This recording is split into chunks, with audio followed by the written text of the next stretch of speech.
IPL 2024 సీజన్లో sun Risers Hyderabad ఫైనల్కు దూసుకెళ్లింది. రాజస్థాన్ రాయల్స్తో శుక్రవారం జరిగిన క్వాలిఫైర్ 2లో సమిష్టిగా రాణించిన సన్ రైజర్స్ హైదరాబాద్ 30 పరుగుల తేడాతో గెలుపొందింది. షహబాజ్ అహ్మద్ 23 పరుగులిచ్చి 3 వికెట్లు తీయగా అభిషేక్ శర్మ 24 పరుగులిచ్చి 2 వికెట్లు తీసి సంచలన బౌలింగ్తో మ్యాచ్ను మలుపు తిప్పారు.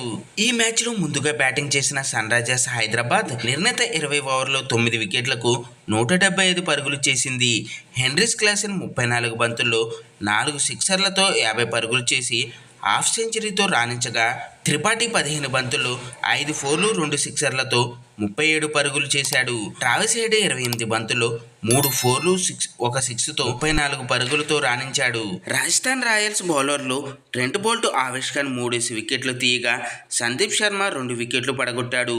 అనంతరం లక్ష్య ఛేదనకు దిగిన రాజస్థాన్ రాయల్స్ నిర్ణీత 20 ఓవర్లో 7 వికెట్లకు 139 పరుగులు చేసి ఓటమి పాలైంది. ధ్రువ్ జురెల్ 35 బంతుల్లో 7 ఫోర్లు 2 సిక్సర్లతో 56 నాటౌట్.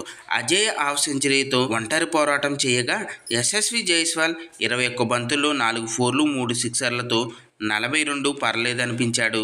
మిగతా బ్యాటర్లు దారుణంగా విఫలమయ్యారు. సన్ రైజర్స్ హైదరాబాద్ బౌలర్లు షహబాజ్ అహ్మద్ 23 పరుగులిచ్చి 3 వికెట్లు తీయగా, అభిషేక్ శర్మ 24 పరుగులిచ్చి 2 వికెట్లు పడగొట్టాడు. ప్యాట్ కమిన్స్, నటరాజన్ తలా వికెట్ తీశారు. ఈ గెలుపుతో సన్ రైజర్స్ హైదరాబాద్ ఆదివారం జరిగే ఫైనల్లో కోల్కతా నైట్ రైడర్స్తో తుమ్మి తేల్చుకోనుంది. చూశారు కదా ఫ్రెండ్స్, ఈరోజు టాపిక్. ఈ వీడియో కనుక మీకు నచ్చినట్టయితే లైక్ చేయండి, మీ ఫ్రెండ్స్తో షేర్ చేసుకోండి, ఎలా ఉందో కామెంట్ పెట్టండి. అలాగే సబ్స్క్రైబ్ చేసుకోవడం మాత్రం మర్చిపోవద్దు ఫ్రెండ్స్.